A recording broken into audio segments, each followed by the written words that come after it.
नमस्कार दोस्तों, मैं अनिल कुमार सहायक आचार्य राजनीति विज्ञान।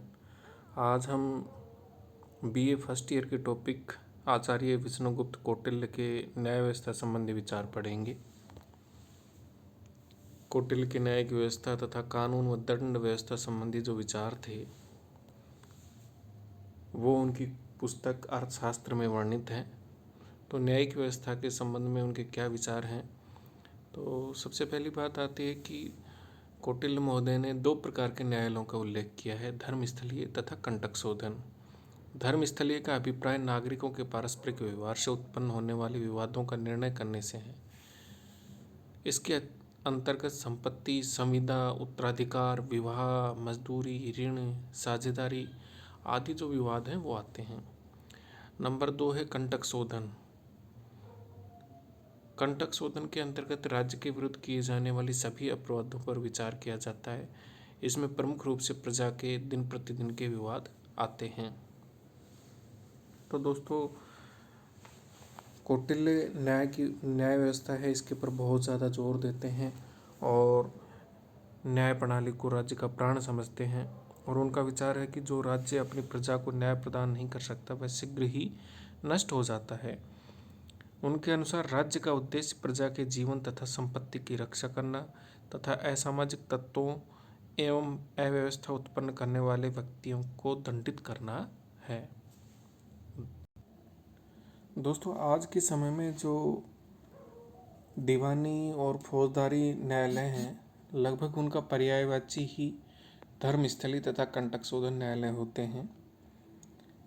धर्मस्थलीय का अभिप्राय दोस्तों नागरिकों के पारस्परिक व्यवहारों से उत्पन्न होने वाले जो विवाद हैं उनका निर्णय करना है। वो सब धर्मस्थलीय न्यायालयों के अंतर्गत आता है, उनके कार्य क्षेत्र के अंतर्गत आता है। इस श्रेणी के विवादों को कौटिल्य ने व्यवहार की संज्ञा दी है। इस बात को ध्यान रखें कि कौटिल्य ने व्यवहार किसे कहा है। तो इसका जवाब आप दे सकते हैं कि धर्मस्थलीय न्यायालय के अधिकार क्षेत्र में आने वाले तमाम तरह के मामले व्यवहार के अंतर्गत आते हैं। ये 2 नंबर का सवाल आपसे पूछा जा सकता है, इसलिए आप इसको जेहन में रखें, अपने मस्तिष्क में रखें। और इसके अंतर्गत संपत्ति, संविदा, उत्तराधिकार, विवाह, गांव का बंदोबस्त, ऋण, धरोहर, मजदूरी और साझेदारी आदि वर्तमान समय के दीवानी विवाद और मारपीट, बलात्कार, डाका और जो आदि वर्तमान समय के फौजदारी विवाद आते हैं। आगे बढ़ते हैं दोस्तों। दूसरे प्रकार के न्यायालय को कौटिल्य ने कंटक शोधन का नाम दिया है, अर्थात वे न्यायालय जिनका उद्देश्य राजा अथवा राज्य से कंटकों अर्थात शत्रुओं को, दुश्मनों को दूर करना हो। कंटक शोधन इसके शब्द से अर्थ में प्रकट हो रहा है, जिसका तात्पर्य है कि कंटक जो हैं, दुश्मन हैं राज्य के, प्रांत के, उनको दूर करना। इनका कार्य राजा अथवा राज्य के विरुद्ध किए जाने वाले सभी अपराधों पर विचार करना है। कंटक शोधन न्यायालयों के अधिकार क्षेत्र में प्रमुख रूप से ये विवाद रखे गए हैं। प्रजा के दिन प्रतिदिन के संपर्क में आने वाले धोबी, जुलाहे, रंगरेज क्या होते हैं, जो कपड़ों में रंग रंगते हैं, सुनार, वैद्य, नर्तक आदि द्वारा किए गए प्रजा के शोषण तथा धन हरण से संबंधित विवाद, दुष्ट जनों द्वारा किए गए प्रजापीड़न के कार्य, राज कर्मचारियों द्वारा किए जाने वाले प्रजापीड़न के कार्य आदि। कौटिल्य ने इन सभी अपराधों को कंटक की श्रेणी में रखा है और यह व्यवस्था दी है कि ऐसे अपराधियों का पता लगाने के लिए राजा के द्वारा गुप्तचरों और पुलिस की व्यवस्था की जानी चाहिए और न्यायालयों द्वारा इन्हें दंडित किया जाना चाहिए। अब बात आती है दोस्तों कि ये जो 2 तरह के न्यायालय हैं, धर्मस्थलीय और कंटक शोधन, इसके लिए न्यायिक संगठन की ज़रूरत पड़ेगी, उसकी एक प्रक्रिया की ज़रूरत पड़ेगी। तो न्यायिक संगठन क्या होगा? 10 गांवों का जो समूह होगा उसके लिए एक संग्रहण की नियुक्ति की जाएगी। 400 गांवों के बीच में एक द्रोणमुख की नियुक्ति की जाएगी। 800 गांवों के बीच एक स्थानीय की और समूचे जनपद के लिए सर्वोच्च न्यायालय की व्यवस्था कौटिल्य ने की है। राजा समस्त न्यायिक संगठन का सर्वोच्च पदाधिकारी है और वही विभिन्न स्तरों के न्यायाधीशों की नियुक्ति करता है। न्यायिक प्रक्रिया में लिखित प्रमाण को सर्वाधिक महत्व दिया गया है। इसके अभाव में साक्ष्य को प्रमाणिक माना जाना चाहिए जो एक से अधिक होने चाहिए। इसमें ये ज़रूरी है कि जो साक्षी है, गवाह है, वो एक से ज़्यादा होने चाहिए। वर्तमान समय में हम देखें तो वर्तमान जो हमारी न्यायिक व्यवस्था है उसमें भी गवाहों की महत्वपूर्ण भूमिका है। न्यायाधीशों द्वारा अधिकाधिक निष्पक्षता बनाए जाने पर बल दिया गया है। तो इसका अगर हम विस्तृत विवेचन करें न्यायिक संगठन और प्रक्रिया का, तो वो इस प्रकार से है कि कौटिल्य ने न्यायिक संगठन का भी विधिवत विवेचन किया है और उसके द्वारा वर्णित न्यायिक संगठन प्रशासनिक विकेंद्रीकरण का सूचक है। यह नहीं है कि तमाम तरह की शक्तियां हैं वो किसी एक ही व्यक्ति में केंद्रित कर दी गई हो। न्यायिक शक्तियां एक व्यक्ति में केंद्रित नहीं है, अपितु उनको बांटा गया है। 10 गांवों के समूह के लिए संग्रहण की व्यवस्था की गई है। 400 गांवों के ऊपर एक द्रोणमुख की व्यवस्था की गई है। 800 गांवों के ऊपर एक स्थानीय और पूरे जनपद के लिए सर्वोच्च न्यायालय की व्यवस्था कौटिल्य ने अपनी पुस्तक अर्थशास्त्र में की है। नाम अर्थशास्त्र है, लेकिन ये पुस्तक उनकी राज्य व्यवस्था के ऊपर लिखी गई है। गांवों के लिए पंचायती न्यायालयों का सुझाव दिया गया है, जिनमें वृद्ध ग्रामीण और सामंत मिलकर ग्रामीणों के बीच उत्पन्न होने वाले छोटे छोटे विवादों का निर्णय कर सकते हैं। इसमें हमने बताया कि विकेंद्रित न्यायिक प्रणाली उन्होंने अपनाई है और पंचायत स्तर पर भी विवादों को निपटाने के लिए, छोटे छोटे जो विवाद हैं उनको निपटाने के लिए वृद्ध ग्रामीणों और सामंतों से मिलकर एक छोटी सी न्यायिक इकाई का उन्होंने गठन किया है।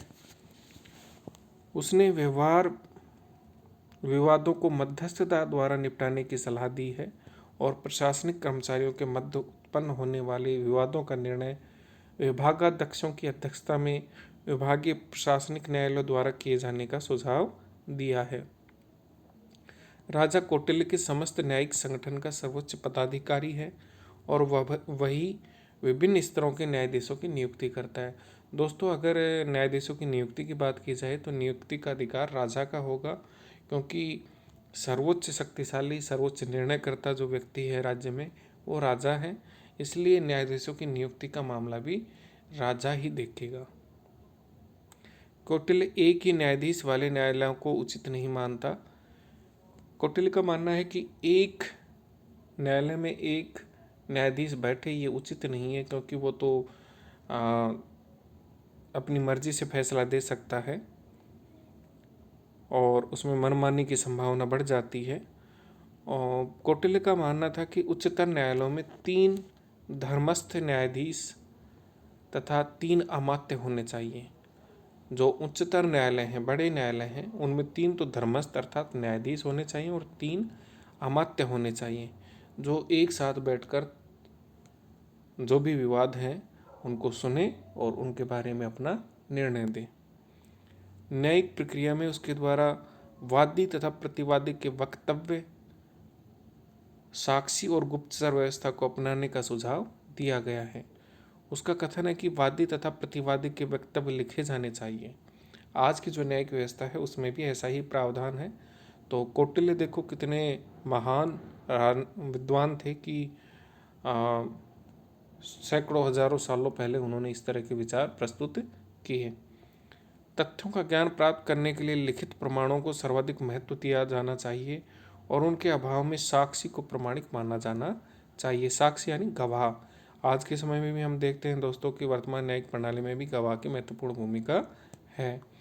साक्षी एक से अधिक होने चाहिए, क्योंकि एक को तो बरगलाया जा सकता है, धन का लोभ लालच दिया जा सकता है, तो इसलिए साक्षी एक से ज़्यादा होने चाहिए। और तथ्यों का ज्ञान प्राप्त करने में न्यायाधीशों द्वारा गुप्तचरों का भी उपयोग किया जाना चाहिए।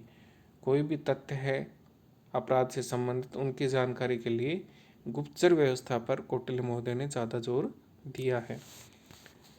कौटिल्य ने न्यायाधीशों के द्वारा अधिकाधिक निष्पक्षता अपनाए जाने पर बल दिया है और कहा है कि न्यायाधीशों द्वारा वादी या प्रतिवादी को सहायता पहुंचाकर न्यायिक कार्रवाई को गलत दिशा देने का कोई प्रयत्न नहीं किया जाना चाहिए, लेकिन इसके साथ ही उसका विचार है कि न्याय प्रदान करने में अवस्था, लिंग तथा वर्णगत आधार पर भेदभाव किया जा सकता है। दोस्तों, कौटिल्य कहते हैं कि जब न्यायाधीश न्याय करें तो वो निरपेक्ष समानता को ना अपनाए, मतलब एब्सोल्यूट इक्वलिटी को ना अपनाए, अपितु कुछ मामलों में न्यायाधीश के द्वारा भेदभाव किया जा सकता है। अगर कोई व्यक्ति बुजुर्ग है तो उसको कम सज़ा दी जाए, महिला है, बच्चे हैं तो उनको कम सज़ा दी जाए, यानी अवस्था देखी जाए, आयु देखी जाए और साथ ही वर्ण व्यवस्था को भी देखा जाए। तो लैंगिक आधार पर भी वो भेदभाव करते हैं, महिलाओं को कम दंड देने की बात करते हैं और आयु के यानी अवस्था के अनुसार भी भेदभाव करते हैं, क्योंकि बच्चे और बुजुर्गों को कम दंड की व्यवस्था करते हैं।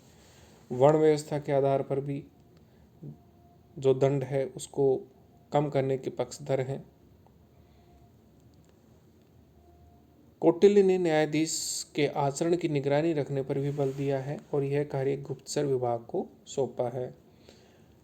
आज के न्यायिक परिदृश्य को हम देखें तो वर्तमान में भी जो न्यायाधीश होते हैं उनकी एक तरीके से गुप्तचर व्यवस्था के माध्यम से निगरानी की जाती है कि कहीं वो भ्रष्ट आचरण तो नहीं कर रहे हैं। तो ये व्यवस्था देखो कौटिल्य ने कितने समय पहले कर दी थी अपनी पुस्तक अर्थशास्त्र में। कौटिल्य का विचार है कि जो न्यायाधीश न्यायिक प्रक्रिया के नियमों के विरुद्ध आचरण करे उन्हें दंडित किया जाना चाहिए। कानून के संबंध में भी कौटिल्य ने निश्चित धारणाएं व्यक्त की है। उनके मतानुसार राज्य के कानून के 4 मूल स्रोत होते हैं। ये 4 मूल स्रोत क्या क्या हैं? नंबर 1 है धर्म, दूसरा है व्यवहार, तीसरा है प्रजा और चौथा है न्याय। राजा को धार्मिक कानून के अनुसार विवादों का निर्णय करना चाहिए। कानून के स्रोत की सापेक्षिक प्रधानता के विषय में वह कहता है कि यदि धर्म कानून तथा व्यवहारिक कानून या प्रथा में संघर्ष हो तो राजा को धार्मिक कानून के अनुसार विवाद का निर्णय करना चाहिए। धर्म कानून को वह अत्यधिक महत्व देते हैं। यदि धर्म कानून तथा न्याय में विरोध हो तो न्याय को मान्यता दी जानी चाहिए। कानून के इन स्रोतों के अतिरिक्त कौटिल्य राजा के आदेश को भी कानून के स्रोत के रूप में स्वीकार करते हैं। वह राजा को कुप्रथाओं के उन्मूलन का अधिकार देता है और प्रशासनिक व्यवस्था के संचालन हेतु राजा को विभिन्न प्रकार के आदेश जारी करने के सुझाव भी देते हैं। राजा का जो आदेश है वो भी न्याय व्यवस्था में महत्वपूर्ण स्थान रखता है। राजा का कार्य होगा कि वह समाज में, राज्य में जो भी कुप्रथाएं हैं उनको अंत करने के लिए आदेश जारी करे। ये नहीं है कि वो धार्मिक आडंबर बढ़ाए और कुप्रथाओं का जन्मदाता रहे। अब बात आती है दोस्तों दंड व्यवस्था। तो कौटिल्य ने दंड व्यवस्था के संबंध में जो विचार दिए हैं वो इस प्रकार से हैं। कौटिल्य ने न्याय व्यवस्था के साथ साथ दंड व्यवस्था का भी विवेचन किया है। न्याय और दंड प्रक्रिया दोनों आपस में जुड़ी हुई है। तो जो विद्वान न्याय व्यवस्था पर लिखेगा तो निश्चित रूप से वो दंड व्यवस्था पर भी विचार प्रस्तुत करेगा। दंड के संबंध में कौटिल्य ने इस बात पर बल दिया है कि जनता को सही मार्ग पर लाने के लिए राजा द्वारा दिया गया दंड न तो ज़्यादा होना चाहिए न कम होना चाहिए, बल्कि कैसा होना चाहिए, सोच समझकर और उचित दंड दिया जाना चाहिए। दंड के संबंध में कौटिल्य समानता के सिद्धांत को नहीं मानते। इस संबंध में उनके द्वारा महिलाओं और बालकों की निर्बल स्थिति को ध्यान में रखते हुए उनके लिए अपेक्षाकृत कम दंड की व्यवस्था की गई है। यानी आयु को और लिंग को भेदभाव का आधार उन्होंने माना है और साथ ही अवस्था को भी मानते हैं कि अगर कोई बुजुर्ग है तो उसको कम दंड दिया जाए। और इस संबंध में वर्ण व्यवस्था के आधार पर भी भेद किया जाता है। कौटिल्य का विचार है कि दंड अपराध के अनुकूल होना चाहिए तथा दंड वर्ण, लिंग तथा अवस्था एवं अपराध की परिस्थितियों का समुचित ज्ञान करके दिया जाना चाहिए। उसने अपराधियों के लिए 3 प्रकार के दंडों की व्यवस्था की है: शारीरिक दंड, आर्थिक दंड तथा कारागार। शारीरिक दंड के अंतर्गत कोड़े मारना, अंग छेदन, अंग छेदन मतलब शरीर में कुछ नुकीली वस्तुएं चुभे देना, हाथ पैर बांधकर उल्टा लटकाना, ब्राह्मण तथा उच्च वर्णों के अपराधियों के माथे पर अपराध सूचक चिन्ह अंकित करना, तथा भीषण अपराधों के लिए प्राणदंड की व्यवस्था की गई है। दोस्तों, वर्तमान समय में इस तरह के अपराधों की कोई व्यवस्था हमारे न्यायिक प्रणाली के अंतर्गत नहीं है। हालांकि प्राणदंड दिया जाता है, वो भी दुर्लभ मामलों में दिया जाता है, रेयरेस्ट ऑफ द रेयर मामलों में दिया जाता है। लेकिन कोड़े मारना हमारे यहाँ नहीं होता। जो मध्य पूर्व के देश हैं, इस्लामिक कंट्रीज जो हैं, उनमें आज भी कोड़े मारने के कुछ कुछ मामले देखे जाते हैं। अंग छेदन वर्तमान समाज में, वर्तमान राज्य में देखने को नहीं मिलता। हाथ पैर बांधकर उल्टा लटकाना ये भी नहीं होता। ब्राह्मण तथा उच्च वर्गों के अपराधियों के माथे पर अपराध सूचक चिन्ह अंकित करना ये भी हमारे यहाँ नहीं होता है। तो ये तत्कालीन परिस्थितियों के आधार पर उन्होंने अपने विचार प्रस्तुत किए हैं, ना कि वर्तमान में हम इनकी प्रासंगिकता तलाशें।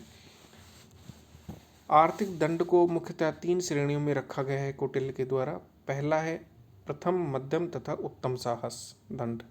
प्रथम साहस दंड की सीमा 48 से 96 पर्ण तक, मध्यम की 200 से 500 पर्ण तक तथा उत्तम की 500 से 1000 पर्ण तक बताई गई है। इसके अतिरिक्त विविध छोटे छोटे अपराधों के लिए अलग अलग राशि के अर्थदंडों का विधान यहाँ वहाँ उन्होंने किया है, यत्र तत्र किया है। उसने कारागारों की समुचित व्यवस्था करने पर भी बल दिया है।